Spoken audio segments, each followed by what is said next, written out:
Assalamualaikum warahmatullahi wabarakatuh. Kembali lagi di channel Radio Horor. Untuk kisah kali ini ada sebuah cerita yang diambil dari Facebook dari tulisannya Cok Nawi. Sebuah kisah yang berjudul Kamar Mayat. Sebelum kita lanjut ke ceritanya, tekan dulu tombol like video ini dan jangan lupa tekan juga tombol subscribe channel ini. Nyalakan juga lonceng notifikasinya agar tidak ketinggalan cerita-cerita lainnya. Dan seperti apa untuk kisah kali ini? Langsung saja kita masuk ke ceritanya.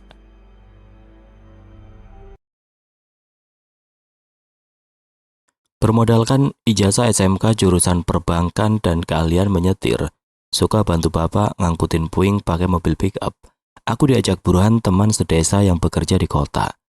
Walau aku sendiri belum jelas harus kerja apa, yang penting niat dan ada kemauan dan tahan gengsi, kata Burhan. Gampang cari kerja di kota. Ya semoga saja rezekiku melimpah di kota nanti.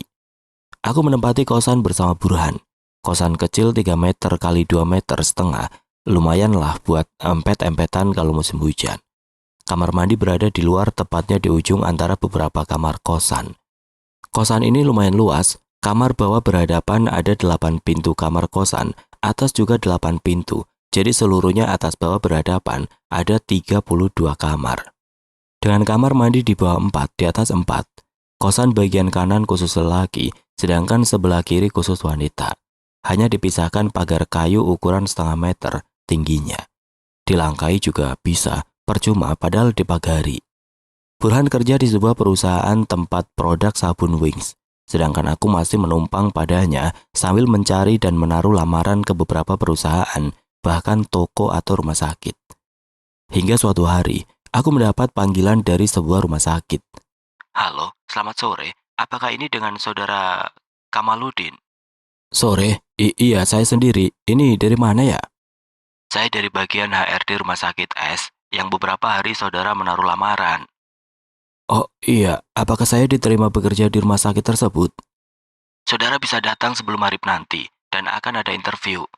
Oh, baik, saya akan datang sebelum Maghrib nanti. Terima kasih, Bu. Jangan panggil saya Ibu, karena saya masih gadis. Oh iya maaf, Bu. Teh. Mbak, Non. Aduh, maaf bingung saya. Telepon diputus dari seberang. Ih, serem amat ketawanya si Mbak HRD. Udah kayak Kunti aja. Lalu aku bersiap diri karena waktu sudah menunjukkan pukul 5 sore. Berarti aku ada waktu setengah jam untuk menuju rumah sakit. Nggak terlalu jauh sih. Si Mio ramping di Gober perkiraan 20 menit sampai. Aneh aja HRD kok manggil interview malam. Apa nggak ada hari besok? Atau mungkin Mbak HRD-nya mau cuti? Atau memang sangat membutuhkan karyawan? Tapi tidak apalah, yang penting aku dapat kerjaan. Syukur-syukur enak jadi betah. Kalau nggak enak ya buat sementara menunggu yang lebih baik lagi. Daripada nganggur menumpang, nggak enak hati. Buruhan sudah baik selama ini. Sebelum maghrib, si Mio ramping sudah berada di parkiran rumah sakit S. Lalu aku menuju lobi dan bertanya pada salah seorang OB yang masih bekerja. Bakal jadi temen aku nih si OB. Sebab bagian apa lagi yang pantas untukku selain OB? Karena aku tidak punya keahlian bagian rumah sakit. Bisa sih membedah, bedah kodok, bedah ikan. Aku naik ke lantai 3 khusus bagian staf. Setelah bertanya lagi ruangan HRD, akhirnya aku menemukannya di sebelah tangga darurat. Ku ketuk pintu. Assalamualaikum, selamat malam. Tidak butuh waktu lama, dari dalam ada jawaban. Waalaikumsalam, masuk. Perlahan ku putar handle pintu. Ceklek. Tampak seorang lelaki sekitaran usia 40 tahun sedang membereskan meja kerjanya. Maaf Pak, apakah saya bisa bertemu dengan ibu bagian HRD? Lelaki itu tidak menjawab, malah menatapku dari atas sampai bawah dengan tatapan aneh. Diam sesaat. Kamu mencari siapa? Tadi saya ditelepon oleh ibu bagian HRD, katanya saya suruh datang sekarang untuk interview. Benar, itu telepon dari rumah sakit. Benar Pak, ini kan rumah sakit S. Dan saya juga hanya menaruh lamaran ke rumah sakit ini. Tidak ada rumah sakit lain lagi yang saya taruh lamarannya. Bisa Anda tunjukkan nomor telepon yang menghubungi Anda tadi? Silakan Pak. Lalu aku keluarkan ponselku dan menunjukkan nomor telepon yang tadi menelponku si Mbak HRD. Setelah dilihatnya dia hanya diam. Tiba-tiba ada yang mengetuk pintu. Masuk. Maaf Pak, laporan. Security bagian pintu utama tidak seorang pun masuk. Jajang cuti tahunan dan baru 2 hari cuti, sedangkan Pak Yosef tadi izin gak masuk katanya sedang demam. Jadi penjagaan pintu utama kosong. Apa tidak ada security pengganti dari bagian lainnya untuk malam ini? Sepertinya tidak ada, Pak, sebab sudah berada pada bagian dan posnya masing-masing. Ya sudah, kamu turun saja dulu, nanti saya carikan penjaga. Setelah orang itu pergi, Pak HRD menatapku. Kamu bersedia menjadi security? Saya, Pak? Saya tidak punya pengalaman. Saya melamar ke sini sebagai OB. Tidak penting pengalaman, asal kamu mau. Saya sebagai HRD yang meminta kamu. Jika kamu kerjanya bagus, akan saya tetapkan jadi security tetap dengan gaji UMR ditambah uang sip malam. Tapi jika kamu tidak bagus, hanya training beberapa hari saja. Baik, Pak, kalau begitu. Malam ini juga kamu mulai kerja. Ingat, ini sip malam dan ada uang sipnya. Malam ini tidak perlu pakai seragam. Pakai topi security ini saja dulu, agar tanda bukti kalau kamu security rumah sakit sini. Oke, saya harus pulang, dan kamu selamat bekerja. Semoga kamu betah. Siap, terima kasih, Pak. Akhirnya si Bapak HRD meninggalkan ruangannya, begitu pula denganku. Aku langsung masuk lift sedangkan dia masuk ke sebuah ruangan yang katanya akan menaruh berkas. Kutekan tombol angka 1, berarti lantai dasar, sedangkan huruf G berarti lantai parkir di bawahnya, lantai dasar. Sepi, ada rasa ngeri juga di dalam lift sendirian, apalagi di sebuah rumah sakit yang sudah pasti terkenal dengan hal-hal gaib atau di luar nalar. Membayangkan hal itu membuatku merinding. Tengkuk serasa dingin sekali, aku bergidik serasa ada yang mengawasi. Ini hanya perasaanku saja yang terlalu parno. Lalu aku tepis semua bayangan mantan, bayangan negatif. Begitu tombol merah di angka 2, lift berhenti, berarti di lantai 2. Lantai khusus ruang inap. Pintu terbuka pelan, mataku menatap awas tidak lepas dari gerakan pintu lift yang terbuka pelan. Aku tersontak ketika pintu terbuka sempurna, berdiri di depan pintu lift sosok wanita, berdres panjang semata kaki, berambut panjang sepunggung yang berkibar tertiup angin. Kepala tertunduk jadi tidak nampak jelas wajahnya yang sebagian tertutup rambutnya.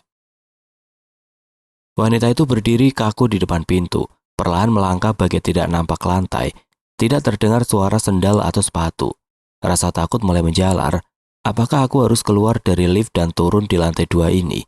Bulu kuduk berdiri serentak bagaikan penghormatan kepada bendera sang saka merah putih. Tenggorokan mendadak kering, kaki gemetar.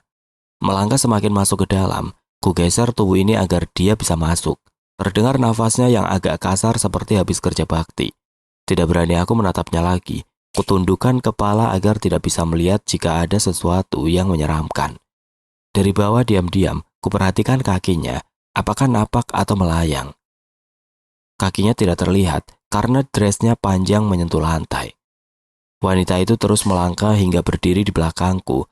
Peluh berjatuhan dari pelipis, hawa dingin menjalar di seluruh sendi, padahal lift yang pengap harusnya menjadi hangat. Tidak berani menggerakkan badan, takut tiba-tiba dia menyerangku dari belakang. Dia mematung menahan nafas jadi menambah sesak. Perut tiba-tiba mules. Biasa penyakit lama, kalau ada ketegangan pasti perut akan mules. Dalam ketakutan dan ketegangan tiba-tiba terdengar suara aneh menggema karena ruangan lift yang tertutup rapat. Seperti suara sesuatu yang sobek. Apakah wanita itu berubah bentuk menjadi monster? Lalu tercium aroma yang sangat busuk, seperti bau bangkai yang menyengat hidungku, membuat mual, enek, mengobrak-ngabrik isi perutku. Kututup hidungku dengan tangan kanan. Pasti wanita itu sekarang sudah berubah menjadi makhluk menyeramkan berbadan hancur dan berbau bangkai. Terbayang yang tiba-tiba dia mencakiku dari belakang atau menggigit leherku bagai vampir, atau mungkin juga langsung menggal kepalaku. Bergidik membayangkan itu semua. Tidak mau mati konyol hanya berdiri diam, perlahan aku gerakan leher ini untuk menoleh ke belakang dengan sisa tenaga dan keberanian. Wanita itu tengah menatapku dengan sorot membunuh, wajah pucat, bibir bergetar. Ketika aku menjerit, wanita itu pun sama berteriak melengking. Sepi, sama-sama diam saling pandang. Tangan masih menutup hidungku, tiba-tiba bibirnya bergerak kaku. Maaf mas, saya kentut. Aku menjatuhkan diri ke lantai lift saking tidak tahannya menahan kaki yang sudah lemas berdiri. Bersandar ke dinding lift masih menatap wanita itu. Maaf mas, saya ketakutan kalau saya tegang. Takut perut saya suka mules, terus keceplosan deh. Maaf ya bau, soalnya habis makan jengkol tadi. Pengen rasanya aku tonjokin dinding lip. Cantik-cantik kentutnya bikin mabuk 7 keliling. Ternyata kebiasaan dia sama denganku, mendadak mules jika keadaan tegang. Gak apa-apa mbak, lebih baik saya mabuk kentut mbak, daripada saya dipenggal makhluk menyeramkan. Perlahan aku bangun berpegang tembok lift dengan sedikit semboyongan. Si mbak dari mana dan mau kemana? Saya habis jenguk temen dan sekarang saya mau pulang. Si mas mau pulang juga? Enggak mbak, saya baru saja diterima jadi security di sini dan langsung mulai kerja sekarang juga. Wah bagus tuh mas, selamat bekerja ya, semoga betah. Akhirnya lift berhenti di lantai dasar. Aku dan wanita itu pun turun. Aku menuju pos security yang ada di depan dekat gerbang utama dan juga tidak jauh dari ruang IGD. Sedangkan wanita itu keluar gerbang dan pulang dengan ojol. Hari pertama kerja langsung shift malam. Sebetulnya aku ini seorang penakut number one. Waktu di desa aku sering dikerjain teman-temanku gegara aku yang penakut. Kalau sudah begitu, aku sering ngompol di celana. Semoga saja rumah sakit ini tidak angker. Masuk ke dalam pos penjagaan, melihat-lihat isinya, ada TV ukuran 14 in tergantung di tembok, dispenser beserta galonnya. Ada juga tikar plus bantalnya. Wah, enak juga disiapin bantal. Setelah semuanya dilihat, aku teringat akan Burhan, sebab aku belum memberi kabar padanya kalau aku sudah bekerja. Takut dia mengkhawatirkan diriku. Akhirnya aku keluarkan ponsel dan memberitahunya kalau malam ini aku shift dan tidak pulang. Setidaknya dia tidak cemas dan menungguku. Bingung apa yang harus aku lakukan, akhirnya aku memilih berjalan mondar-mandir antara ruang IGD ke gerbang depan. Tengok-tengok menepis kejenuhan. Angin malam sudah terasa, kulirik jam di tangan sudah menunjukkan pukul 9 malam. Untung aku selalu memakai jaket, jadi walau mendadak kerja malam, sudah sedia jaket penghangat. Mas, tiba-tiba ada seorang lelaki berseragam ojol menepuk bahuku. Iya pak, ada yang bisa saya bantu? Dengan sopan aku sedikit membungkukkan badan. Si mas security di sini bukan? Iya pak, kebetulan baru malam ini saya bekerja. Oh baru ya? Aku hanya mengangguk. Tiba-tiba dari ruang IGD keluar 2 orang pegawai IGD mendorong brangkar yang berisikan pasien yang terbujur di atasnya. Salah satu pegawai memanggilku. Mas, tolong bantu sebentar. Dengan sigap aku berlari kecil ke arah mereka. Tolong pegangi brangkar ini sebentar, saya kelupaan ambil kertas mayat ini. Salah satu pegawai pergi meninggalkan brangkar dan seseorang temannya. Mas, security baru ya? Iya, baru malam ini pertama kerja. Oh ya, ini meninggal kenapa? Kecelakaan, tabrak lari. Angin yang berembus membuat penutup mayat terbuka bagian kepala hingga dada. Penasaran, akhirnya kulihat wajah mayat tersebut yang kebetulan persis berada di bawah lampu lorong. Alangkah kagetnya aku melihat wajah mayat tersebut, bagian kepala retak. Bau hancur, tapi wajah masih sangat jelas dikenali karena bagian wajah tidak hancur. Tapi wajah itu seperti aku kenal. Berpikir sejenak, aku menjerit dan terlonjak ke belakang setelah mengingatnya siapa mayat itu. Mayat itu lelaki berseragam ojol yang baru saja ngobrol denganku. Kuputar pandangan mencari bapak tersebut. Tidak ada, menghilang. Kenapa mas? Pegawai IGD yang melihatku kaget, dia bertanya. Mayat ini barusan ngobrol dengan saya di situ, Pak. Waktu kamu panggil saya sedang bersamanya. Jangan heran, Mas. Sudah biasa. Nanti juga si Mas akan berkenalan lebih banyak. Tidak lama temannya sudah kembali dan mereka pergi menuju kamar mayat di ujung lorong ini. Berkenalan lebih banyak? Maksudnya apa, Mas? Apa berkenalan dengan hantu? Hari pertama sudah dapat 1. Gimana besok? Sanggup nggak ya?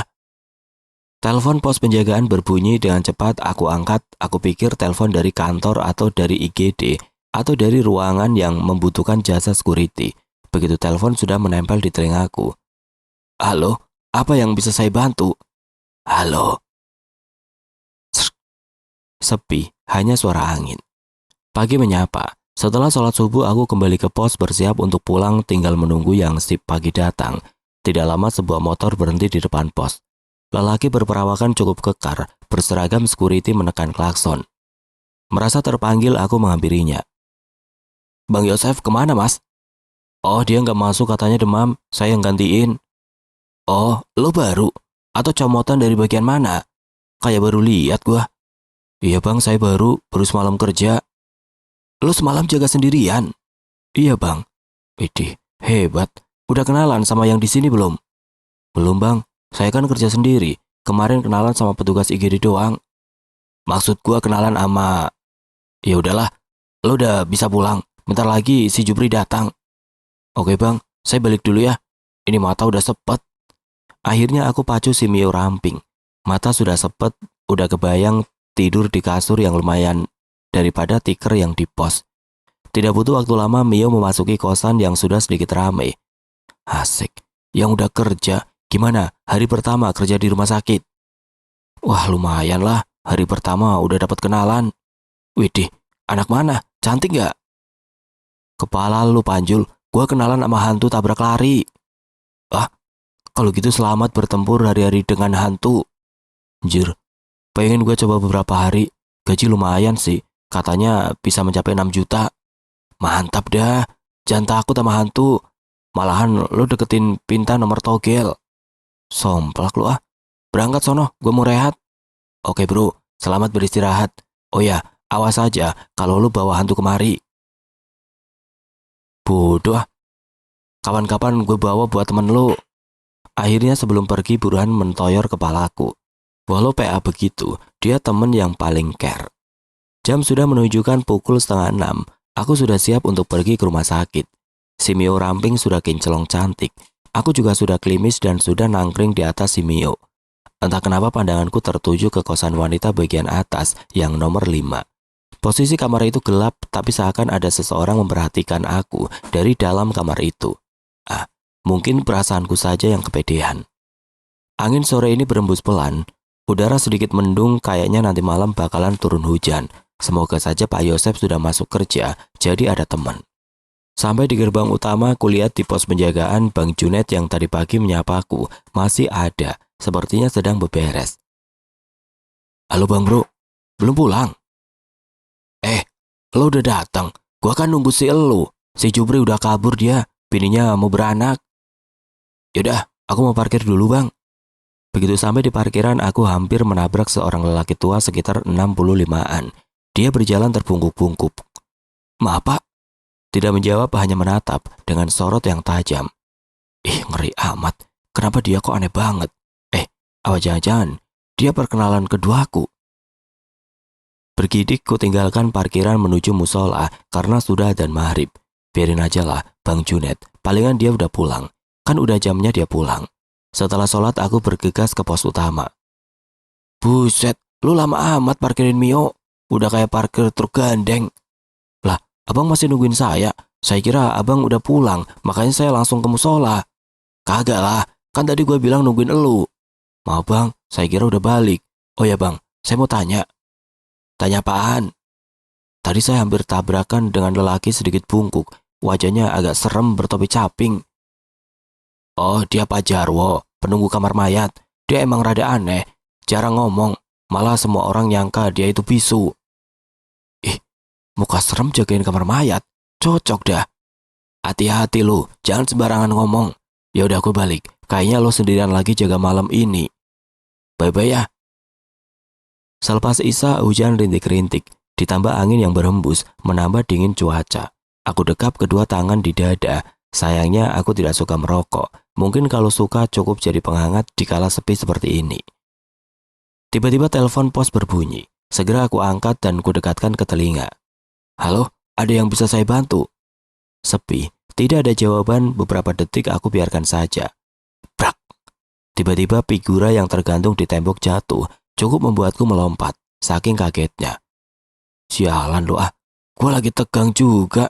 Ini siapa lagi yang suka iseng nelpon? Kuambil figura yang terjatuh, lalu kutaruh di atas meja. Tiba-tiba, kupandangi seseorang yang duduk di bangku depan pos.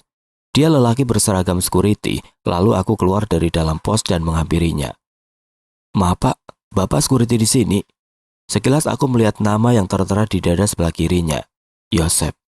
Oh, ini Pak Yosep teman satu sip denganku. Alhamdulillah, dia malam ini masuk walau terlambat. Tidak apalah, setidaknya aku ada teman. Dia tidak menjawab pertanyaanku. Mungkin dia pikir tidak perlu jawaban, dan dia menyodorkan satu saset kopi kepadaku. Lalu aku terima. Alhamdulillah, akhirnya Bapak bisa masuk nemenin jaga. Gimana Pak, sudah sehat? Tapi kayaknya Bapak masih pucat. Bapak tiduran aja di dalam, biar saya yang jaga standby di sini. Sini, saya buatkan kopi hangat. Bapak tiduran aja di dalam, anginnya nggak bagus buat Bapak yang baru sehat. Tidak menjawab, tapi dia bangun dan menuju ke dalam pos. Aku ikuti dari belakang, lalu setelah di dalam dia duduk di kursi dan aku membuatkan kopi untuknya. Dalam hati aku ngedumil. Bawa kopi kok cuma satu? Cuma buat dirinya sendiri, dasar tidak berperi kemanusiaan. Lalu kusodorkan gelas berisi kopi ke depannya. Telepon berbunyi lagi lalu kuangkat. Kresek, kresek, kresek. Seperti suara sesuatu yang diseret. Halo, siapa Anda? Kenapa ngerjain saya terus? Klik, telepon mati. Sialan itu orang, ngerjain terus. Dah, gua banting juga nih telepon. Jangan diangkat. Tiba-tiba Pak Yosep berkata dengan suara serak dan berat. Merinding dengar suaranya. Apa karena dia sakit jadi suaranya masih serak? Di tengah rintiknya hujan samar, aku melihat sosok bungkuk tertatih dengan menenteng plastik hitam menuju keluar dari gerbang utama. Loh, itu kan Pak Jarwo penunggu kamar mayat. Kenapa dia pulang selarut ini? Harusnya dia kan pulang maghrib tadi. Sedangkan sekarang sudah jam 10 malam. Dalam keterpakuanku memperhatikan Pak Jarwo, tiba-tiba telepon berdering lagi. Kutatap telepon dengan rasa kesal kalau tidak diangkat. Takutnya telepon penting, tapi kalau diangkat, malah orang iseng tadi. Jangan diangkat, Pak Yosep berkata lagi. Telepon berbunyi, tap. Dengan kesal aku angkat karena tidak tahan akan berisik suaranya. Mas, tolong aku. Suara wanita di seberang sana. Siapa kamu dan kenapa? Usir orang yang di sebelah kamu. Klik, telepon mati. Hah, kenapa harus ngusir Pak Yosep? Diam ku perhatikan Pak Yosep dan dia balik menatapku dengan tatapan kosong, lalu bangkit dan keluar dari dalam pos. Tidak enak hati dengan Pak Yosep, apakah dia mendengar suara telepon tadi yang menyuruhku untuk mengusirnya? Aku mencari Pak Yosep keluar, namun tidak aku temukan keberadaannya. Padahal baru saja dia keluar, biar sajalah, nanti juga dia balik ke pos. Ketika kakiku akan melangkah kembali ke pos, aku melihat seorang wanita berdiri di tengah remangnya lampu. Dia menatapku seakan membutuhkan bantuan. Entah mengapa kaki ini melangkah ke arahnya, padahal rasa takut sudah menggerogoti. Tapi rasa penasaran yang membawaku, ketika aku sudah mendekat, dia malah balik badan dan melangkah pelan. Aku tetap mengikutinya hingga dia berhenti di ujung lorong. Setelah aku semakin mendekat, dia masuk ke sebuah ruangan yang gelap. Aku masih penasaran. Aku dekati ruangan itu dan terdengar suara dari dalam, seperti suara nafas memburu. Seperti orang yang sedang kecapean, dan derit seperti derit tempat tidur. Ketika aku semakin perhatikan ruangan apakah ini, dan aku tersentak dan mundur, ternyata ini ruangan mayat. Tanpa pikir lagi aku langsung ngacir. Dengan nafas memburu akhirnya sampai ke depan pos. Aduh, suara apa tadi di kamar mayat? Kayak orang lagi berolahraga, masa iya mayat olahraga? Kemana juga Pak Yosep? Bukannya balik ke sini jadi sepi kan? Tiba-tiba aku dikejutkan sosok Pak Jarwo yang berdiri di depan pintu. Dia menatapku dengan tatapan tidak suka. Aku peringatkan, kalau malam begini jangan suka melintas di depan kamar mayat kalau kamu ingin selamat. Loh, memangnya kenapa dan ada apa? Saya kerjanya security jadi harus keliling. Kamar mayat angker. Banyak kejadian tidak diinginkan kalau melintas di sana. Banyak penampakan. Iya sih Pak. Tadi saya saja melihat penampakan gadis berambut ikal sebahu. Dia menghilang di kamar mayat. Ketika saya cek ke sana, saya mendengar suara aneh di dalam seperti orang sedang olahraga. Apa kamu melihatnya ke dalam? Nampak wajah Pak Jarwo yang kelihatan tidak suka padaku. Enggak Pak, saya langsung kabur, takut. Bagus kalau begitu. Ingat, jangan sekali-kali ke sana malam hari, bahaya. Lalu Pak Jarwo meninggalkan pos dan menuju gerbang luar. Aneh, bukannya tadi Pak Jarwo sudah pulang, kenapa sekarang dari dalam lagi? Kapan dia masuknya? Tepat azan maghrib aku memasuki gerbang utama rumah sakit. Kulihat Pak Yosep sudah duduk di dalam pos. Dia memperhatikanku yang membunyikan klakson. Tatapannya seperti aneh melihatku. Nanti saja aku temui, aku mau sholat maghrib dulu. Selepas sholat lalu aku menuju pos. Pak Yosep, semalam kemana? Saya cariin muter rumah sakit loh, ucapku. tapi dia hanya memandang heran.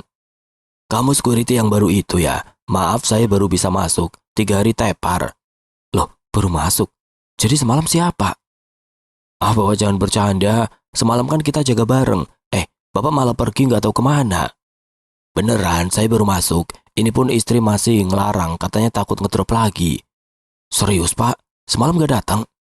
Saya berani sumpah, semalam masih meringkel. Tiba-tiba kepala serasa berat. Tengguk merinding, berarti semalam aku ditemani siapa? Nah, mulai dah tuh. Telepon ngerjain. Bodoh amat, gak bakal aku angkat. Halo, selamat malam. Oh iya, Pak, ada dengan saya. Pak Yosep mengangkat telepon dan sepertinya sedang berbicara dengan seseorang. Mal, ini Pak Agus HRD, mau bicara sama kamu. Waduh, ada apa Pak Agus? Mau bicara denganku? Apa jangan-jangan kerjaku hanya sampai hari ini? Selamat malam Pak. Kamal, kamu bisa nyetir kan? Iya Pak, bisa. Dengan sigap aku menjawab. Malam ini ada jenazah yang harus diantar ke rumahnya. Kebetulan sopir ambulan pada sibuk semua mengangkut korban tabrakan beruntun di Jalan Ek. Saya meminta agar kamu mengantar jenazah itu, karena hanya kamu karyawan yang bisa nyetir. Alamat gak jauh kok, perkiraan setengah jam dari sini. Waduh, ngantar jenazah. Bingung juga, gak enak menolak kerjaan apalagi HRD langsung yang merintah. Iya Pak, siap. Kita ketemu di ruang mayat. Pak Yosep, aku ditugaskan mengantar jenazah sekarang. Maaf, Bapak jaga sendiri ya. Ya elah, saya berani masuk karena udah ada temennya. Lah sekarang masa saya jaga sendiri? Habis gimana Pak? Tugas dari atasan? Ya dah, semoga saja malam ini nggak ada apa-apa. Akhirnya aku menemui Pak Agus di ruangan mayat. Dan di sana juga ada Pak Jarwo. Mobil ambulan sudah siap yang memang terparkir di dekat kamar mayat. Tolong kamu antar jenazah ini ke alamatnya. Apa tidak ada keluarganya, Pak, yang duduk menemani jenazah di dalam ambulan? Ada anaknya, tapi dia membawa motor. Nanti kamu mengikutinya. Oh, baiklah. Tenang saja. Kamu akan dapat uang tip dari antar jenazah. Besok temui saya. Pak Agus akhirnya menjanjikan uang tip. Lumayanlah buat beli paketan. Pak Jarwo menyiapkan jenazah yang akan dibawa, mengeluarkannya dari lemari pendingin, lalu memasangkan kain penutup. Tiba-tiba mataku tertuju pada lemari pendingin paling pojok. Lemari itu seperti bergerak, lalu perlahan terdorong keluar peti di dalamnya dan menyembul sesosok wajah wanita yang sangat pucat. Mata melotot ke arahku, refleks aku berteriak. Pak Jarwo dan Pak Agus menatapku. Pak, laci pojok keluar petinya. Laci yang mana? Tidak ada yang keluar. Setelah aku perhatikan dengan jelas, laci itu tetap ada pada tempatnya. Tidak sadar aku perlahan mendekatinya dan mencoba menariknya, tapi tanganku dicekal Pak Jarwo. Cepat kamu antar jenazah itu sebelum terlalu malam. Iya baik Pak. Akhirnya aku membalikan badan menjauh dari lemari laci penyimpanan mayat. Ketika aku sudah di luar ruangan, kubalikan lagi menatap ke dalam. Astagfirullah. Di atas berangkar kosong duduk seorang wanita menundukkan kepala, berambut sebahu. Kutatap Pak Jarwo bergantian ke arah si wanita itu. Pak Jarwo balas menatapku dengan tatapan misterius. Mobil ambulan yang kukendarai sudah keluar dari gerbang utama. Pas di depan pos, aku klakson Pak Yosef yang sedang duduk di dalam. Kebetulan malam ini hujan rintik-rintik, cuaca juga agak dingin. Mataku selalu awas mengawasi anak dari si jenazah yang mengendarai motor di depanku. Jangan sampai kehilangan jejak. Bahaya, nanti mau diantar kemana ini jenazah. Di persimpangan 3 motor memasuki daerah sepi dan gelap. Aku terus mengikutinya, pencahayaan hanya dari lampu motor dan mobil yang aku kendarai. Hawa dingin sudah terasa menembus pori-pori, padahal aku memakai jaket, rasa takut sudah menjalar, namun demi uang tip, kubuang segala rasa yang ada, termasuk rasa pada mantan yang sudah lama kutepis jauh. Tiba-tiba dari belakang terdengar suara berderit. Kulirik kaca spion, keranda bergerak. Aneh, padahal jalanan bagus tidak berbatu. Gebrak, krek. Numpang-numpang, anak bagong numpang lewat. Akhirnya aku membaca mantra anak desa yang sering kami baca di kala melewati jalanan sepi atau gelap. Numpang-numpang, anak bagong numpang lewat. Tiba-tiba seekor kucing berlari melintas di depan ambulan yang sedang aku kendarai. Otomatis aku ngerem mendadak dan jeduk. Aduh, kalau nyetir pelan-pelan, udah tahu kepala gue sakit, tambah lu jedotin lagi. suara siapa di belakang? Apa ada yang numpang ambulan? Apa jenazah yang ngomong? Ah, masa iya orang sudah mati bisa ngomong? Perlahan dengan rasa takut kutolehkan kepala ke belakang. Dan, wah, duduk di atas keranda lelaki dengan wajah hancur, mata keluar, lidah menjulur, berlumuran darah, bau busuk menyengat. Panik, gemetar takut, keringat dingin bercucuran, ku coba untuk berinteraksi berdamai. Gak usah nakutin saya, Pak. Kalau Bapak masih nakutin saya, tak turunin di sini, biar pulang ke rumahmu sendiri, jalan kaki. Saya mau balik ke rumah sakit. Dalam keadaan panik, wajah ngomong hantu jenazah. Semoga saja dia ngertiin aku. Kamu tahu nggak, Pak? Saya ini tugasnya jaga keamanan alias security atau satpam. Tapi demi kamu, saya rela jadi pengantar jenazah atau sopir ambulan. Kalau kamu masih nongol dan nakutin, beneran saya buang kamu di sini. Dasar, setan gak ada terima kasih, gak berperi kemanusiaan. Mana hujan, jalanan becek, juga dingin. Kamu malah nakutin. Bukannya berterima kasih, sampai rumahmu kasih kopi atau kasih makan gitu. Ini malah bikin saya gemeteran ketakutan, jadi nambah lapar. Capek ngedumel sendiri, sepi, yang di belakang sudah tidak kedengaran suaranya. Kulirik dari kaca spion, sudah gak ada. Alhamdulillah, akhirnya dia ngertiin. Tapi tiba-tiba aku merasa kehilangan jejak pengendara motor petunjuk jalan. Aku celingukan mencari, tapi jalanan yang aku lalui hanya ada ambulan yang aku kendarai dengan suaranya yang nyaring di tengah malam sepi. Mana aku nggak tahu alamatnya. Tadi kenapa nggak meminta alamat? Jadi kalau kesasar begini nggak bingung. Kesal aku gebrak setir. Brak, kupandangi sekitar. Astaga, aku berada di tengah pemakaman dengan jalan sempit. Tolong, aduh, aku harus kemana? Ini gegara jenazah sialan yang nggak berterima kasih. Udah aku antar dan malah ngajak nyasar. Tiba-tiba berdiri di hadapan mobil 3 bocah botak dengan mata hampir keluar, perut buncit, air liurnya menetes, sangat menjijikan. Om nyasar ya? Om, bagi duit. Bocah-bocah jelek, udah tahu aku kesasar malah dipalak. Pergi sana, pergi. Aku pencet-pencet klakson dengan kesal menimbulkan suara berisik, kepanikan semakin menjadi. Berisik amat sih. Tadi katanya suruh diam, sekarang sendirinya yang berisik. Makanya jangan ngoceh melulu, jadi ketinggalan anak gue kan. Jalan aja lurus ke depan. Siapa lagi yang ngomong? Aku tengok ke belakang, tidak ada siapapun. Keranda juga dalam keadaan utuh. Siapa weh? Katanya tadi jangan nakutin, makanya gue gak keluar dari keranda. Oh, kamu bawa jenazah? Jangan ngoceh mulu, jalan lurus aja. Di depan pemakaman, Pak. Apa perlu? Mobilnya gue terbangin. Boleh, Pak jenazah, daripada bingung jalanan sempit. Kalau harus muter balik saya udah capek. Tiba-tiba mobil ambulan mulai terangkat sedikit demi sedikit, hingga akhirnya berada perkiraan 3 meter ke atas dan mulai melayang lurus.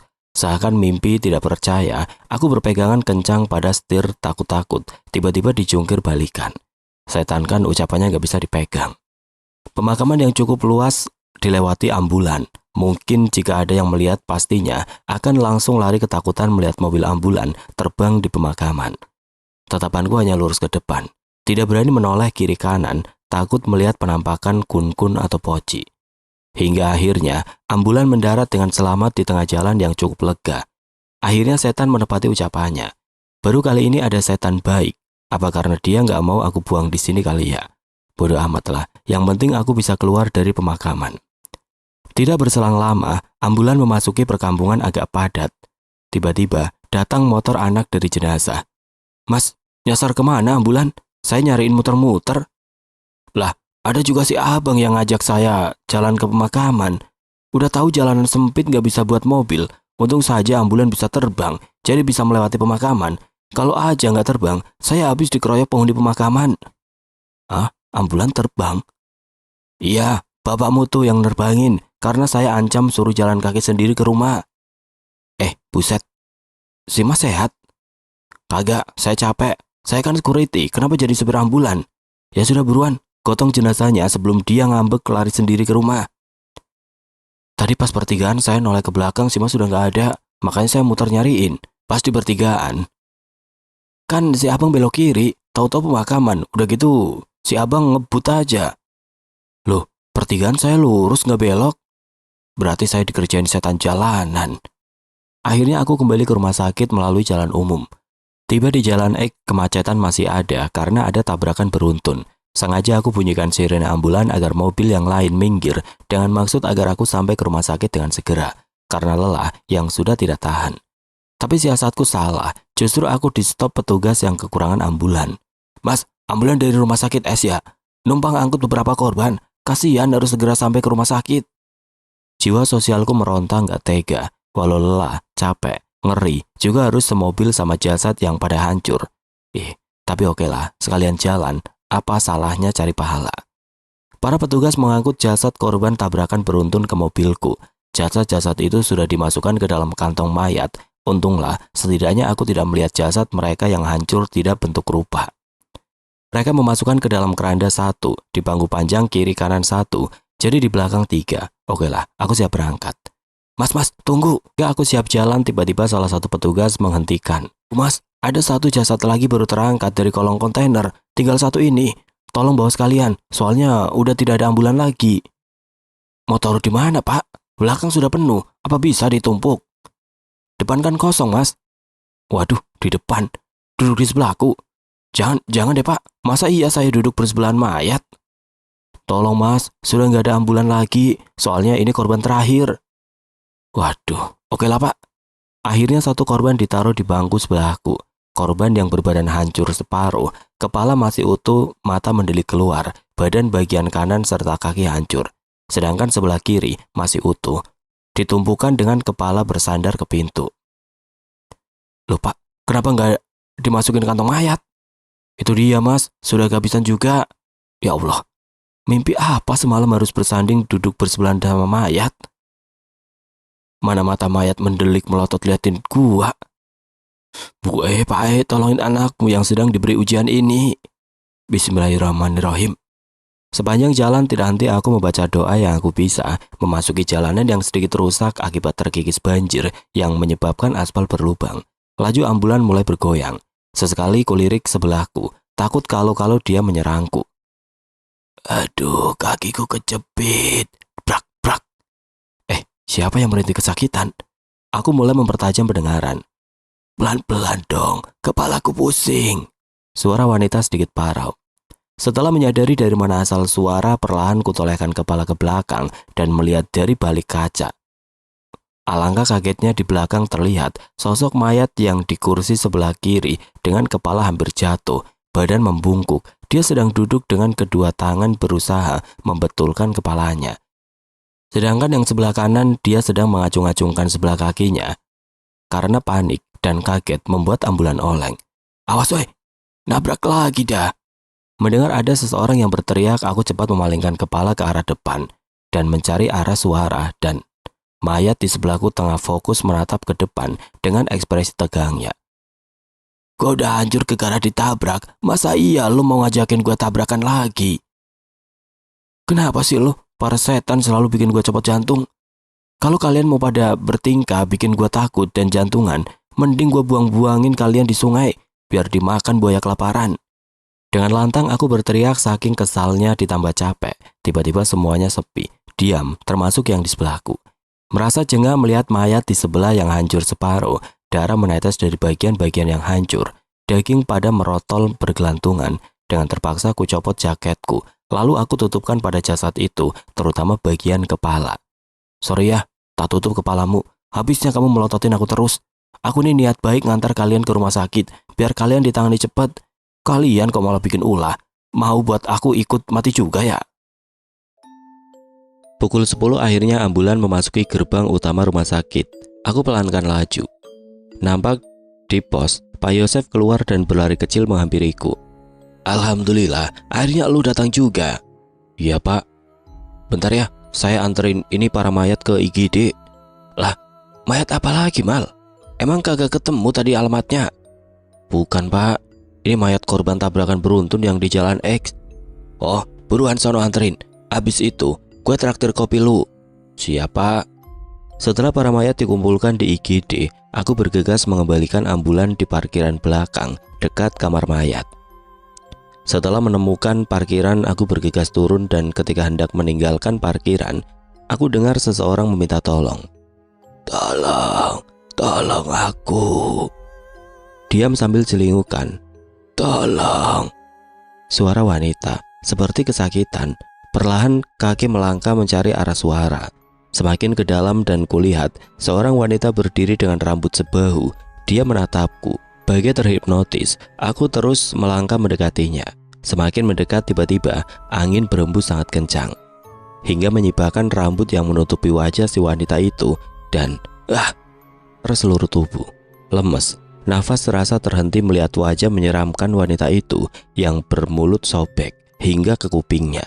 Menetes darah dari sudut-sudut bibirnya. Perlahan bibir itu bergerak. "Mas, tolong aku." "Ngapain kamu bengong di sini?" Astagfirullah. "Pajar, wong ngagetin aja." "Ada wanita meminta tolong, Pak. Tapi pas saya sampein, wajahnya hancur." "Sudah aku bilang jangan suka keluyuran ke daerah sini kalau kamu ingin selamat." Iya Pak, saya juga kapok, permisi Pak." Tiba-tiba, brak, brak. Dari dalam kamar mayat terdengar suara seperti orang mengamuk. Tanpa menoleh lagi, langsung aku ngacir menuju pos. Dengan nafas tersegal, keringat dingin mulai bercucuran. "Lu kenapa, Mal? Kayak dikejar setan?" "Iya Pak, saya lihat cewek di dekat kamar mayat." Gua paling ogah keliling ke daerah kamar mayat. Banyak penampakan. Apalagi dari dalam kamar mayatnya sering ada suara-suara aneh. Pak Yosa bergidik.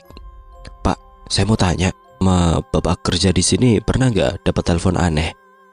"Aneh bagaimana?" "Saya dari pertama kerja udah diteror sama telepon misterius. Kalau diangkat kadang sepi, kadang suara cewek minta tolong." Gua mah kagak pernah dapat telepon begituan." Serem amat. Biasanya nih Mal, kalau yang suka dapat telepon misterius kayak gitu, dia itu jodohnya untuk minta tolong." Ogah amat Pak. Jelek-jelek begini selera saya manusia, masa jodoh saya setan? "Maksud gue dia jodoh lu untuk dimintain tolong, begitu." "Lah, orang mati minta tolong apa Pak?" "Biasanya minta tolong buat ungkap kasus kematiannya. Makanya dia mati, arwahnya penasaran." Ada-ada saja. Udah mati mah pulang sana ke penciptanya. "Yaudah Pak, saya rebahan dulu ya. Gantian jaga nanti. Saya lelah banget hari ini." Akhirnya aku menggelar tikar yang sudah tersedia di pos dan mulai merebahkan diri. Belum ada 5 menit aku terlelap. Aku merasa jempol kaki ada yang menarik, menggelitik. Siapa sih ganggu aja? Baru gue merem. Angin berembus pelan tepat di telingaku, seperti sengaja meniupnya. "Pak, jangan bercanda deh. Saya ngantuk banget. Nanti kan kita jaga gantian." Topi yang menutup wajahku perlahan bergeser hingga lampu menerpa mataku dan terasa silau menembus pandangan walau mata terpejam.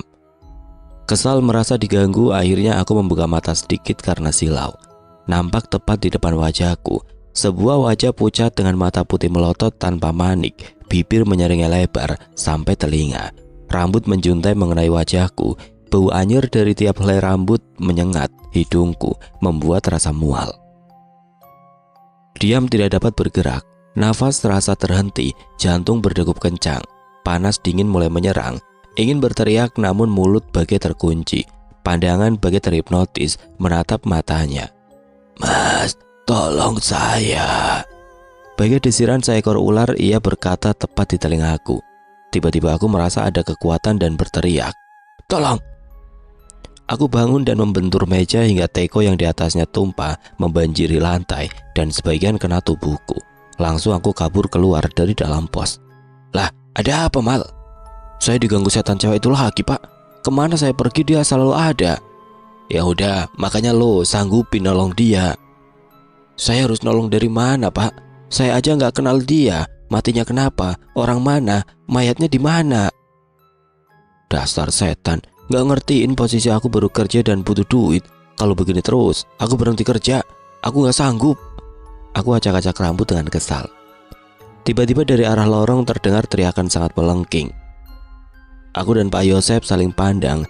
Tanpa komando kami berlari menuju arah suara, karena kami pikir ada satu kejadian dan itulah tugas kami sebagai security untuk menanganinya. Belum sampai langkah kami ke ujung lorong, tiba-tiba kami bertubrukan dengan Pak Jarwo. Brak, aduh. Loh, Pak Jarwo, ada apa? Kembali kalian, jangan lanjutkan ke ujung sana, bahaya, ada arwah penasaran. Hah, ayo Mal, kabur. Pak Yosep dengan sigap bangun dan langsung kabur, meninggalkanku dan Pak Jarwo yang masih terkapar di lantai. Saya peringatkan sekali lagi, walau dengar suara apapun dari ujung lorong sana, jangan mendekat. Itu hanya tipuan para arwah penasaran. Perlahan aku bangun, namun tidak sengaja tanganku menyentuh sesuatu yang lembek, basah, dan berlendir. Aku perhatikan sesuatu yang tergolek di dekat Pak Jarwo. Sepertinya benda itu keluar dari kantong kresek yang tergeletak tidak jauh dari benda kenyal itu. Aku akan mendekatkan wajah ini untuk melihat lebih jelas. Pak Jarwo dengan cepat menarikku berdiri dan menyuruh pergi. Aneh, Pak Jarwo bawa apa di kresek hitam? Seperti daging, lalu daging apa? Hari ini jatah libur pertamaku setelah seminggu bekerja menjadi security. Seharian gak bangun dari tempat tidur. Buruan kerja. Kebetulan liburku dari Rabu, bukan dari Minggu atau Sabtu. Jadi karyawan lain pada kerja. Kosan jadi sepi, aku benar-benar menikmati libur ini dengan tidur. Setelah sholat asar, aku pergi membeli makan ke warteg depan gang, biasa langgananku. Sesampainya di warteg aku lihat ada ibu kos yang sepertinya membeli lauk. Mal, mau makan ya? Tanya ibu kos. Iya bu, udah jamnya minta diisi. Alhamdulillah ya sudah nemu kerjaan. Gimana kerja di rumah sakit? Ya namanya kerjaan gak dinikmati dan disyukuri, mana ada yang enak bu? Betul banget itu, nikmati saja. Zaman sekarang susah cari kerjaan. Oh ya bu, udah seminggu Neng Mila gak pernah kelihatan mampir ke sini. Kemana ya? Tanya ibu warteg ke ibu kos. Iya, saya juga kurang paham. Saya kira mah pulang kampung sebab gak ada pamitnya. Saya juga kurang ngeh. Nanti saya tanya Indah deh. Dia kan akrab. Iya, Neng Mila kalau makan di sini royal. Kadang juga suka bayarin orang lain yang kebetulan makan di sini. Iya memang dia sangat baik. Kalau hari libur pun dia suka bersih-bersih kosan, nyapu, bakarin sampah. Malah yang lain pun digerakkan oleh dia. Aku hanya mendengarkan pembicaraan dua ibu.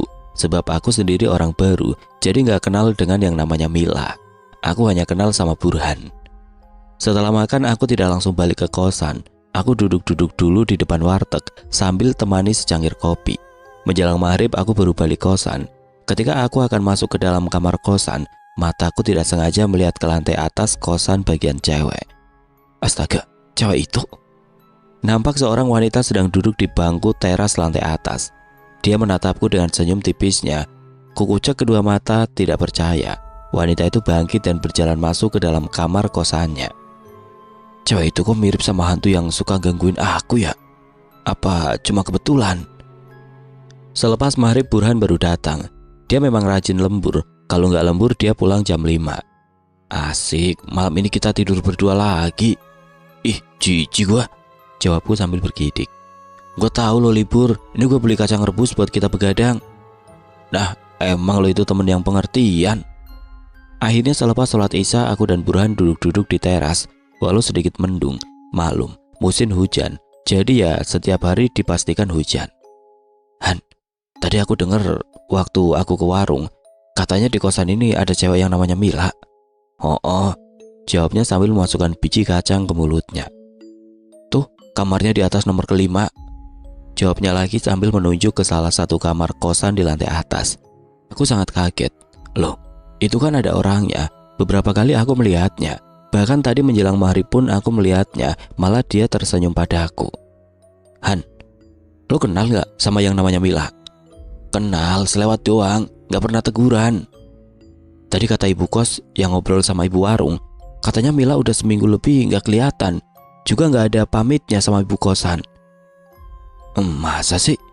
Jawab Burhan sambil menyeruput kopi hitamnya. Jujur gue heran. Kamar nomor 5 itu gue sering lihat cewek di dalamnya. Bahkan tadi sore dia duduk di bangku itu. Malahan dia senyum sama gue.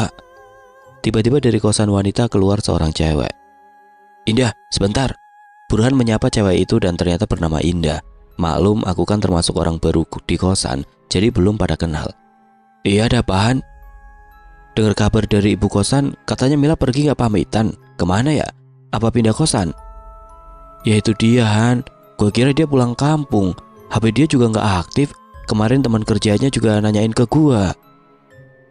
Tapi kata si Kamal, dia sering lihat Mila di kamar kosannya. Aneh, mencurigakan. Iya mbak, tadi sebelum maghrib saya lihat ada cewek duduk di bangku itu. Dia senyum ke saya lalu masuk ke dalam kamarnya.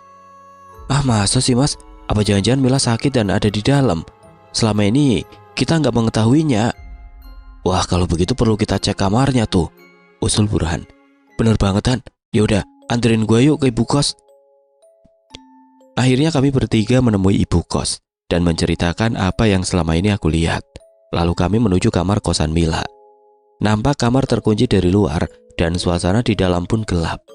Hujan mulai turun rintik-rintik disertai angin berhembus. Kami berdiri di depan kamar Mila. Bingung harus bagaimana. Sudah menggedor beberapa kali namun tidak ada sautan. Mau didobrak gak enak hati. Takut Mila beneran ada di dalam.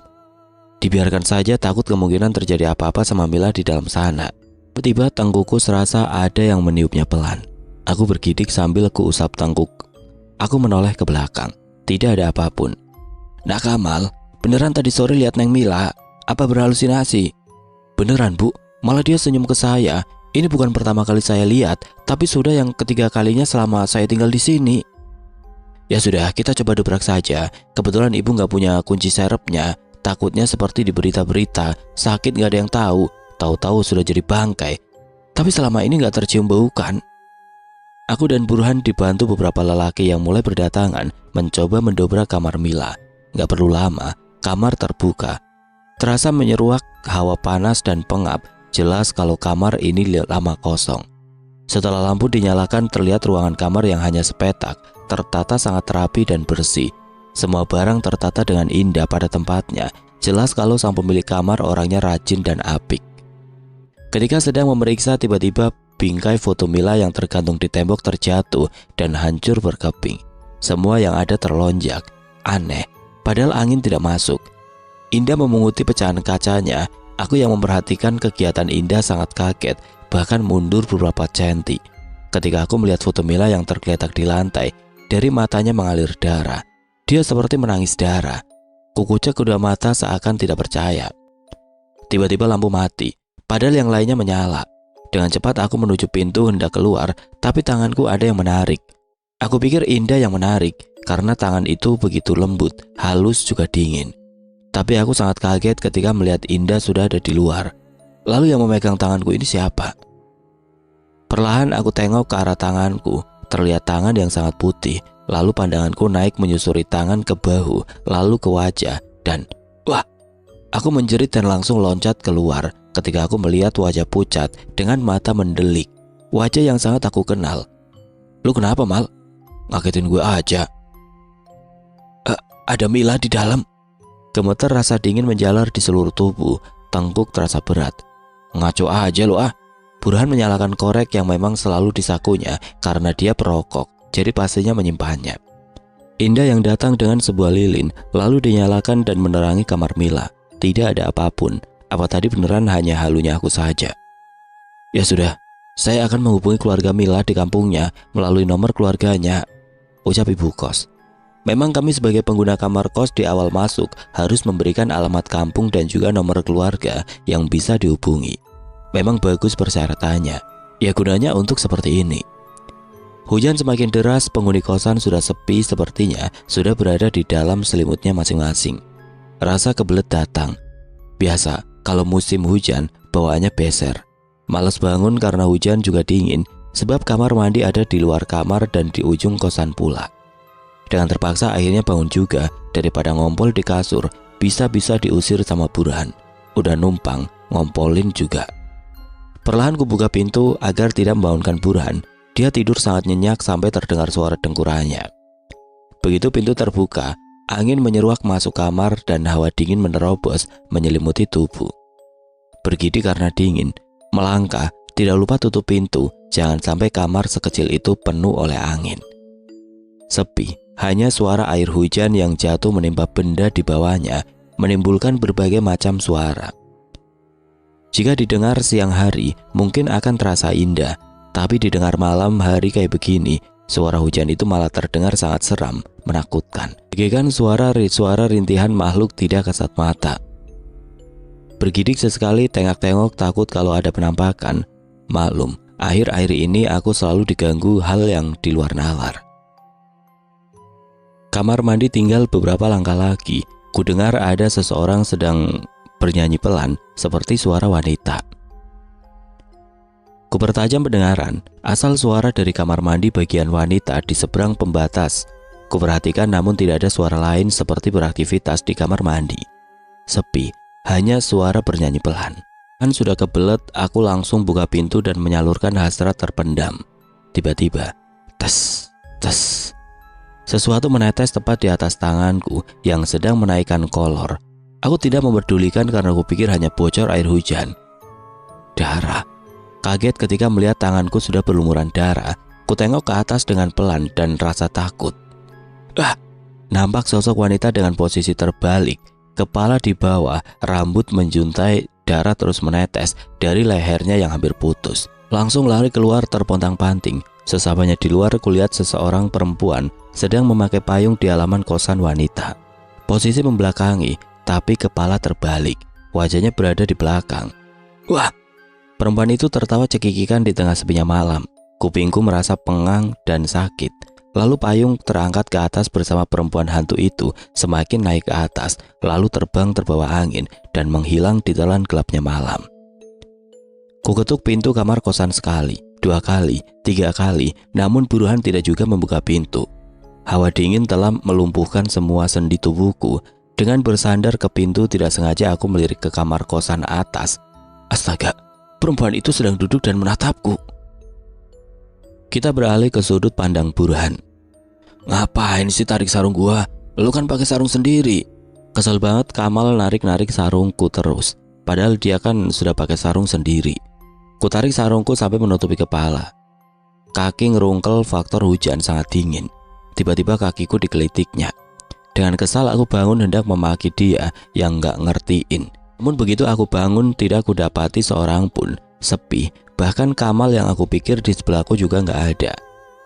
Kemana perginya tuh anak? Lalu sedari tadi siapa yang narikin sarungku? Apa Kamal lebih narik lalu lari keluar? Rasanya mustahil. Kalau keluar, pasti terdengar suara pintu dibuka dan ditutup. Tiba-tiba pintu diketuk dari luar. Tok tok tok. Pasti itu si Kamal. Loh, apa dia nggak bawa kunci? Lalu di mana dia malam-malam begini? Bukannya tadi tidur bareng? Siapa? Tidak ada jawaban. Apa salah dengar? Menggeletakkan badan lagi siap menutupi dengan sarung. Tok tok tok.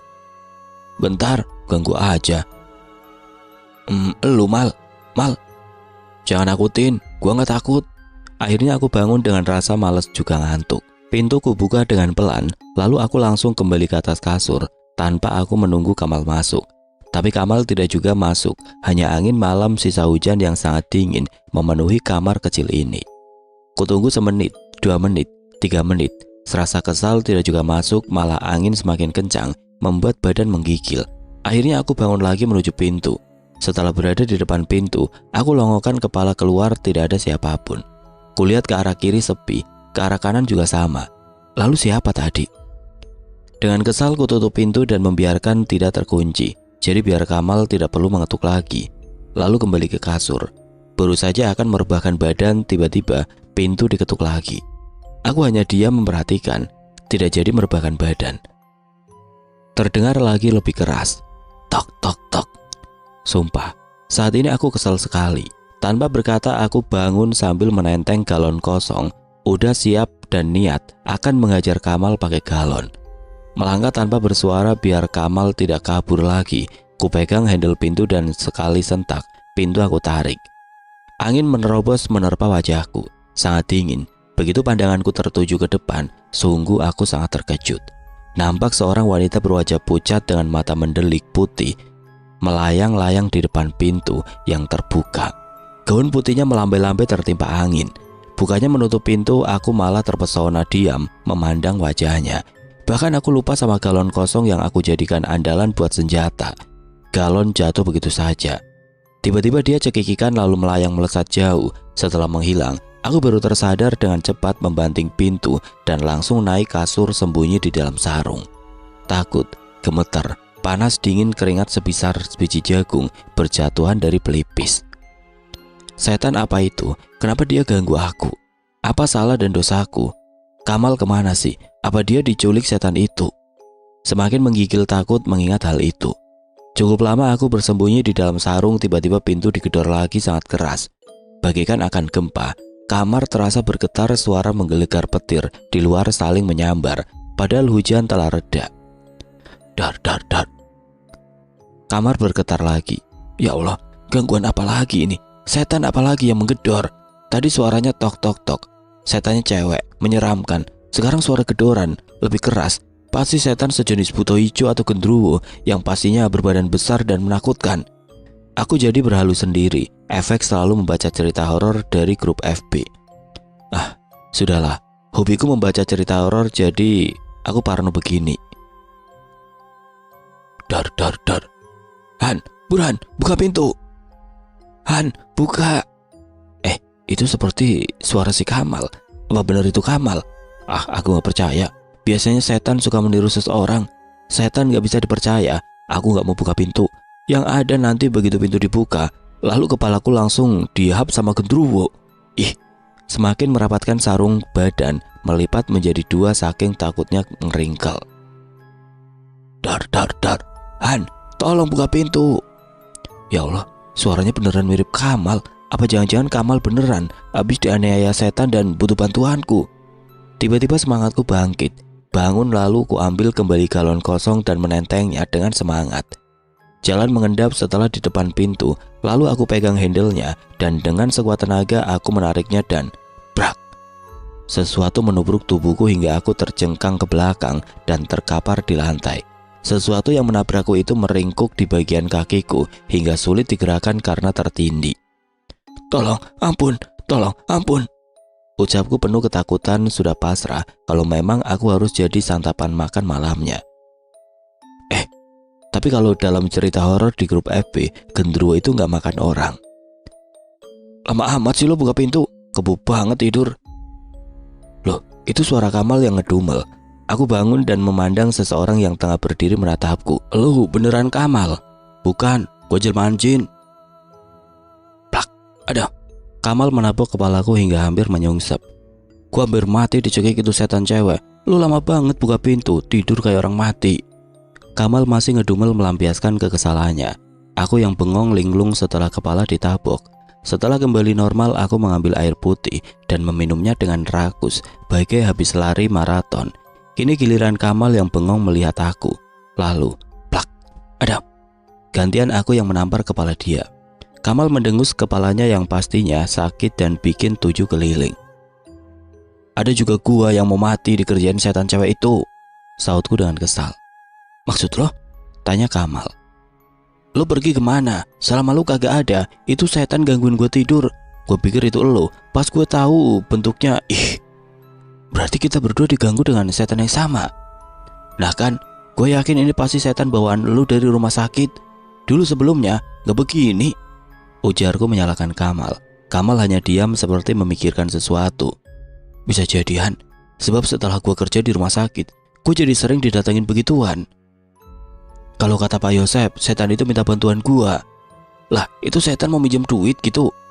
Bukan goblok. Lu kira setan mau belanja segala minjem duit? Maksudnya, itu setan meminta bantuan gue bisa jadi matinya. Penasaran, jadi gue diminta mengungkapnya. Atau entahlah, gue juga bingung. Itu setan kagak jujur sih. To the point aja sih. Kalau mau minta tolong, jangan nakutin. Gue jadi takut bukannya nolongin. Aku hanya melongo mendengar penjelasan Kamal. Akhirnya kami berdua kembali tidur saling mengikat sarung, takut sewaktu-waktu setan itu mengganggu lagi. Jadi kami akan saling tahu. Pagi menyapa, aku bangun sedikit kesiangan. Kamar mandi pun sudah penuh. Jadinya aku hanya cuci muka memakai air galon. Kulihat Kamal tertidur dengan nyenyak. Biar gak akan aku bangunkan, kasihan dia pastinya lelah setelah semalaman dikejar-kejar setan cewek sialan itu. Kasihan juga nemu pekerjaan tapi selalu berurusan sama setan.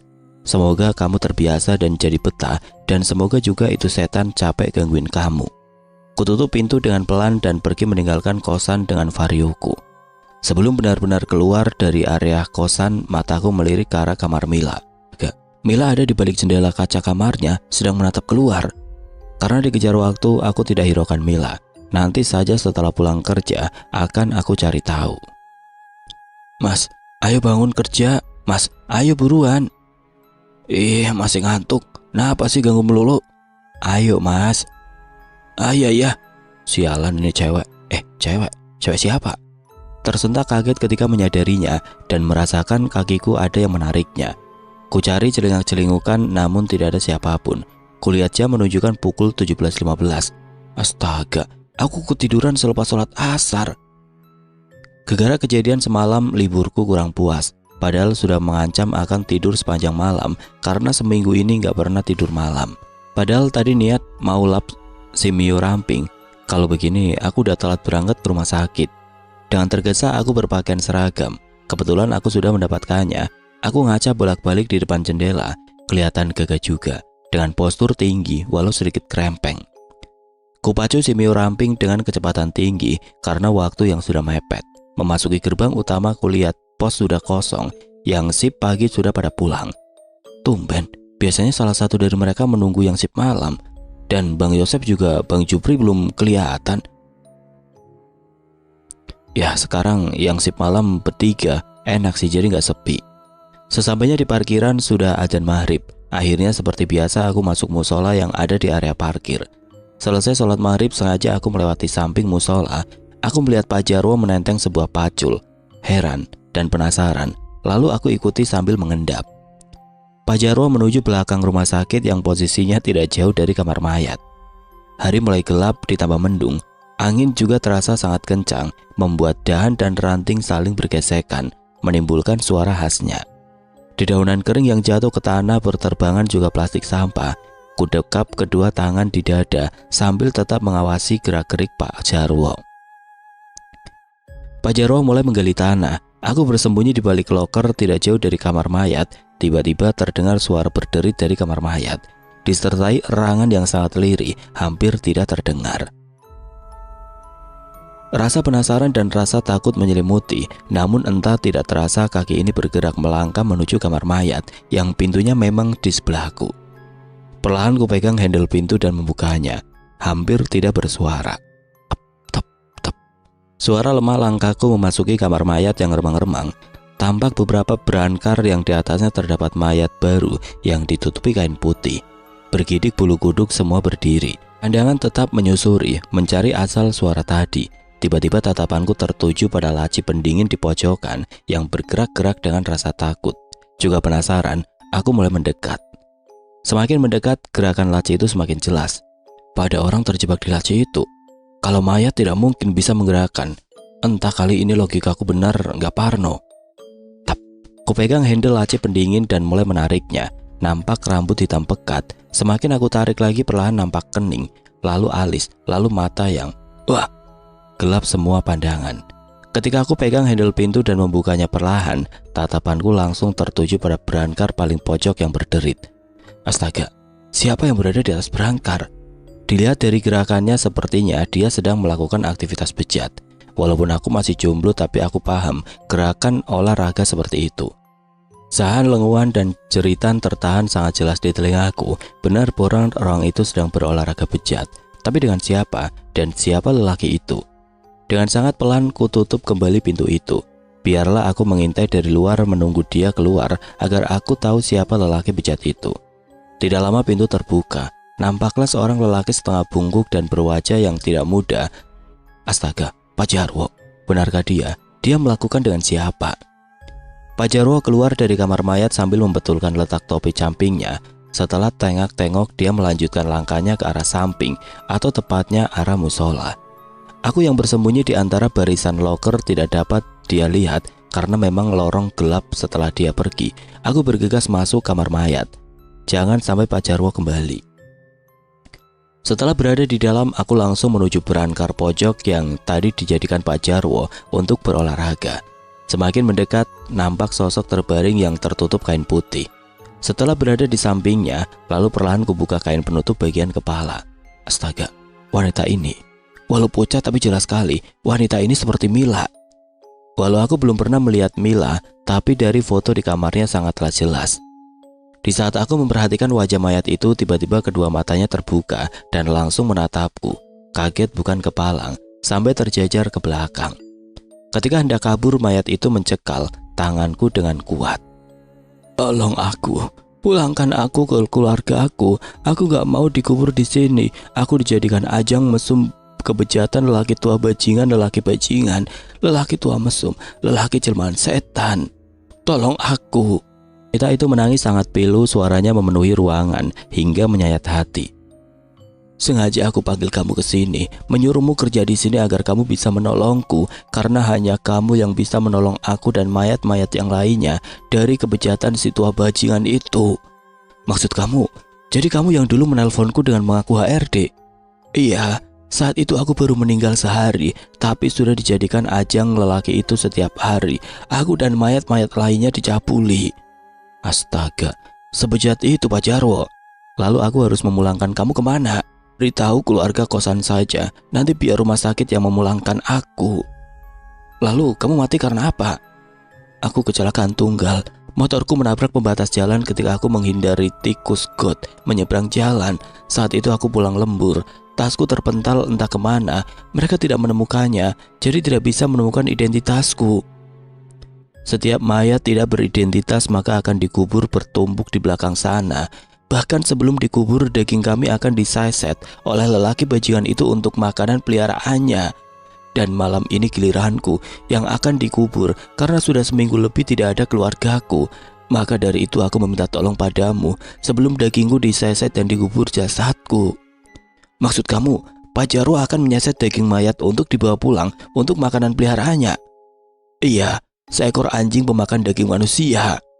Saja aku sering melihat Pak Jarwo membawa bungkusan kresek hitam, dan pernah juga daging itu terjatuh saat kami bertubrukan kala itu. Lalu, kenapa kamu tidak menghalangi perbuatan Pak Jarwo, malah kamu menakutiku dan menggangguku? Dia punya kekuatan gaib, dirinya itu ditutup oleh kekuatannya. Kami para jiwa yang terbelenggu tidak dapat berinteraksi dengannya, dia sulit kami jangkau. Tiba-tiba pintu terbuka dan duk, gelap. Perlahan aku membuka mata. Astaga, aku berada di bawah laci pendingin. Jadi tadi itu aku bermimpi. Apakah mimpi itu nyata? Apa benar perbuatan Pak Jarwo sebejat itu? Lalu aku bangun dan memandang wajah pucat mayat di dalam laci. Tidak salah lagi, ini Mila. Setelah menutup laci dengan pelan, aku bergegas keluar. Kulihat Pak Jarwo masih menggali tanah yang sekarang sudah sedalam lutut. Aku harus secepatnya menemui pengurus rumah sakit ini agar membatalkan penguburan jasad Mila. Aku langsung menuju kantor utama di lantai atas. Di depan lift kebetulan sangat antri, maklum jam besuk sehabis maghrib. Karena tidak sabar keburu Pak Jarwo menguburkan jasad Mila, aku melalui tangga darurat yang berada di bagian samping. Walau keadaan sangat sepi, ditambah lampu yang remang-remang, apa boleh buat tidak ada pilihan. Dengan setengah berlari aku menaiki tangga. Ketika dibelokkan menuju lantai 2, aku dikagetkan dengan anak kecil yang duduk menunduk dengan isak kecilnya. Loh, kamu kenapa dek di sini sendiri? Kemana ibumu? Tidak menjawab, tetap terisak. Apa ini anak kesasar atau kehilangan ibunya? Jiwa sosialku terusik. Ayo, om antar ke pos penjagaan biar kamu ketemu ibumu. Dia Hana menunjuk ke bawah. Kulihat ke bawah ternyata tergeletak sebuah boneka. Bonekamu terjatuh? Hanya menganggukkan kepala masih terisak. Oke, om ambilkan. Habis itu om antar ke ibumu ya. Tegas aku kembali turun, sesaat lupa akan tujuanku. Sesampainya di bawah kulihat boneka itu tergeletak. Setelah mendekat, aku sangat terkejut karena bentuk boneka itu sangat menyeramkan. Boneka dari kain yang sangat lusuh dan dekil. Bagian wajah mirip boneka caki, dengan mata melotot, mulut menganga merah. Perlahan aku dekati dan kusentuh, tercium bau amis dari boneka itu. Sudahlah, mungkin karena boneka ini sudah usang jadi tercium amis. Naik kembali ke atas menemui anak yang masih duduk menundukkan kepala di antara kedua kakinya. Ini dek, bonekanya, ayo bangun. Perlahan anak itu mengangkat kepalanya sambil berucap, makasih om. Begitu kepala itu sempurna tegak dan mendongak menatapku. Wah, wajah anak itu rata dengan mulut robek menganga. Tanpa menoleh langsung aku lari naik menuju lantai 2. Begitu sampai di lantai 2 atau juga lantai rawat inap, aku harus menuju lantai 3 bagian kantor. Kali ini aku akan menggunakan lift. Pastinya kalau menuju lantai 3 nggak akan penuh. Aku berjalan menuju tempat lift dan ketika melewati ruangan rawat anak-anak, ada sebuah berangkar keluar didorong pegawainya dan diiringi isak tangis dari beberapa keluarganya. Sosok kecil terbujur di atasnya yang ditutupi kain putih. Ketika aku tepat di sebelahnya, entah kenapa mata ini selalu tertuju pada jasad itu. Tiba-tiba kain penutup bagian kepalanya tersibak, padahal tidak ada angin dan astaga, anak ini. Aku tercengat kaget, keluarganya menatapku heran. Teringat akan tujuanku, tidak aku pedulikan tatapan heran keluarga itu. Setengah berlari aku menuju lift dan alhamdulillah lift dalam keadaan kosong. Langsung aku masuk dan kutekan tombol angka 3. Tidak lama lift terhenti di lantai 3 langsung menuju kantor utama. Setelah bertemu dengan bagian kantor dan menceritakan semua yang aku alami selama ini tentang sosok Mila, tapi aku belum menceritakan tentang kelakuan Pak Jarwo terhadap mayat-mayat itu. Karena aku belum bisa membuktikan. Sedangkan di kamar mayat tidak ada CCTV. Lalu pihak kantor menelpon ke ruang mayat cukup lama, tidak diangkat. Karena memang Pak Jarwo sedang menggali tanah. Setelah panggilan yang kedua kali, baru telepon diangkat dan terdengar suara Pak Jarwo. Pak, tolong untuk mayat yang akan dikuburkan malam ini tahan dulu, sebab kami menemukan identitas mayat dan akan kita pulangkan pada keluarganya. Baik Pak. Terdengar suara Pak Jarwo yang gagap, sepertinya dia terkejut. Alhamdulillah akhirnya aku bisa menyelamatkan jasad Mila dari pemakaman massal di rumah sakit ini. Tapi sayangnya aku tidak bisa menyelamatkan Mila dari pelecehan Pak Jarwo. Aku menelpon Burhan dan menceritakan kalau aku sudah menemukan keberadaan Mila dan aku menyuruhnya untuk membawa ibu kos ke rumah sakit untuk menjadikan saksi bahwa itu adalah benar mayat Mila. Sehabis Isa, Burhan, ibu kos dan Indah tiba di rumah sakit, langsung aku antar ke kantor. Setelah diinterogasi dan menunjukkan bukti-bukti, lalu kami menuju kamar mayat. Sesampainya di kamar mayat, kulihat Pak Jarwo sudah menunggu duduk di depan pintu. Kami semua masuk dan menuju berangkar di mana mayat Mila terbujur. Pak Jarwo membuka penutup bagian kepala. Mereka tersentak. Indah dan ibu kos terisak melihat keadaan mayat Mila yang 10 hari menghilang. Esok harinya pemulangan mayat Mila menuju desanya. Aku bersyukur bisa menolong Mila. Sekarang tugasku membongkar kebejatan Pak Jarwo. Tapi bagaimana caranya? Sedangkan aku tidak memiliki bukti. Apa aku harus setiap hari standby di depan kamar mayat? Nggak mungkin. Suatu sore di saat aku libur, kebetulan jatuh di hari Minggu, jadi pas Burhan juga libur. Kami duduk di teras yang kebetulan jika menjelang maghrib agak sepi. Hanya beberapa penghuni kos yang masih beraktivitas di kamar mandi pojokan. Han, gimana caranya aku mengungkap bahasa Pak Jarwo? Apa aku biarkan saja? Toh Mila sudah pulang dan tidak mengganggu kita lagi. Tiba-tiba ponselku berdering. Kulihat nomor yang tidak asing, tetapi aku lupa nomor siapa ya. Segera aku geser tombol hijau dan, Mas, tolong aku. Jir, siapa ini? Klik, telepon terputus. Aku dan Burhan saling tatap. Aku berteriak kaget karena mengingat nomor itu. Melihat aku panik dan berteriak, Burhan pun sama ikut berteriak. Lalu kami berhamburan masuk ke dalam kamar sampai gelas kopi ikut terpelanting. Langsung banting pintu. Brak. Goblok lu Mal, kaget gua. Burhan mentoyor kepalaku sambil ngedumel. Mal, siapa yang nelpon? Ini nomor kamar mayat, Han. Mampus lo, disuruh nolongin mayat lagi. Jomblo lu sempurna sama manusia, kagak laku, tapi malah dikejar-kejar sama cewek hantu. Burhan tergelak melihat wajahku yang cengok. Is, eluan, bahagia ya lihat gue susah. Lihat aja bakal gue bawa lagi ke sini, biar lu kebagian juga diisengin hantu rumah sakit. Jawabku sambil merebahkan diri. Dia marah tuh Mal, lu sih ngomong biarkan aja kelakuan Jarwo. Apa iya Han? Lalu gue harus gimana? Aku bangkit duduk menghadap Burhan. Nih ya, pertama-tama lu harus cerita ke orang kantor, lalu anjurin suruh pasang CCTV. Katanya udah sering pasang CCTV tapi selalu rusak. Otak lu dipakai bego. Lu gak mikir kenapa sering rusak? Ya karena biar aksi si Jarwo gak ada yang tahu. Jadi maksud lu Pak Jarwo yang merusaknya? Nah pinter lu. Jir, kaget gua. Gak pakai teriak juga kali. Jawabku sambil ngodek kuping yang terasa gatal mendengar teriakan Burhan. Ya udah, besok lu jalankan misi dari gua tadi. Terserah gimana cara lu, yang penting gue udah ngasih jalan, tinggal lu yang jalanin. Setelah memarkir si Mio ramping, aku bergegas menuju musola. Tiba-tiba aku hampir saja bertabrakan dengan Pak Jarwo. "Maaf Pak." Tidak menjawab, dia terlihat terburu-buru dengan menenteng kresek hitam di tangannya. Bergegas pergi meninggalkanku. Nah, ini dia bukti. Aku harus melihat daging siapa yang disesetnya. Berlari aku menuju kamar mayat, sudah tidak ada lagi rasa takut karena mungkin sudah terbiasa, atau juga karena jiwa sosialku terhadap para mayat. Begitu sudah di depan pintu, langsung masuk dan membuka satu persatu penutup yang menutupi mayat-mayat yang terbujur di atas berangkar. Namun tidak satupun aku menemukan mayat yang tergompel. Lalu aku memandang pada jajaran laci pendingin, mendekat dan membaca satu persatu logo tanggal yang tertera di kertas setiap laci. Akhirnya aku menemukan tanggal yang sudah lama, sekitar 10 hari yang lalu. Perlahan kutarik laci itu dan nampaklah wajah pucat seorang wanita. Semakin kutarik keluar dan alangkah kagetnya, aku melihat bagian dada mayat keruak sebelah. Astaga, benar dugaanku. Pak Jarwo memotong payudara mayat sebelah kiri. Lalu aku keluarkan ponsel dan memotret mayat dan juga bagian dada yang keruak. Aku harus secepatnya ke atas. Setelah mendorong masuk kembali laci, aku bergegas keluar dan menuju lantai atas. Setelah menceritakan semua termasuk kejadian bawah sadarku, juga aku menunjukkan foto hasil jepretan tadi. Oke Mas, terima kasih atas penyelidikan si Mas. Kami akan mencoba pasang CCTV tersembunyi.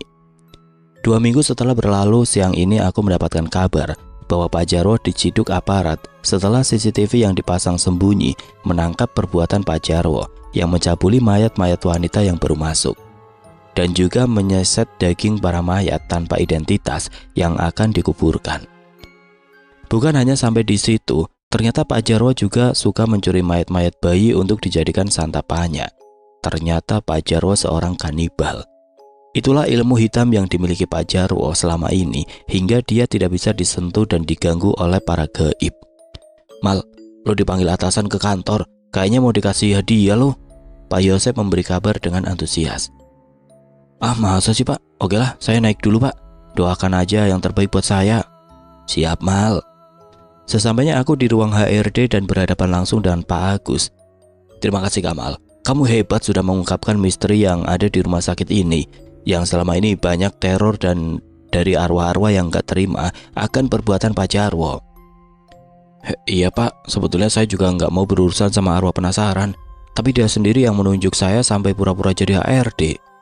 Kami sebagai pihak rumah sakit akan memberikan penghargaan berupa pekerjaan tetap. Kerjaan ini ringan, namun bergaji lumayan. Saya rasa cocok buat kamu. Wah, dengan senang hati Pak, terima kasih banyak, saya merasa tersanjung. Hati benar-benar bahagia, ternyata di balik ini semua ada kebaikan. Sudah terbayang kerja bagian kantor, hanya duduk menghadap meja dan komputer. Tapi aku kan gak bisa bagian komputer. Lalu pekerjaan apa yang ringan selain bagian kantor? Maaf Pak, kalau boleh tahu pekerjaan apa yang ringan buat saya? Saya juga pihak rumah sakit menunjuk kamu untuk kerja di bagian kamar mayat, menggantikan Pak Jarwo. Jelep. Bagikan petir di siang hari, bagikan layangan putus tali benangnya, bagikan langit tertutup awan, banyak bintang kerlap-kerlip, kunang-kunang berterbangan riang, lalu gelap.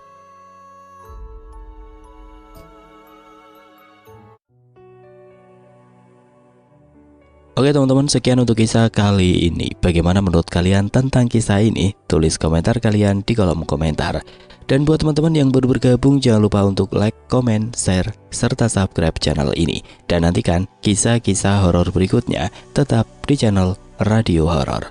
Wassalamualaikum warahmatullahi wabarakatuh.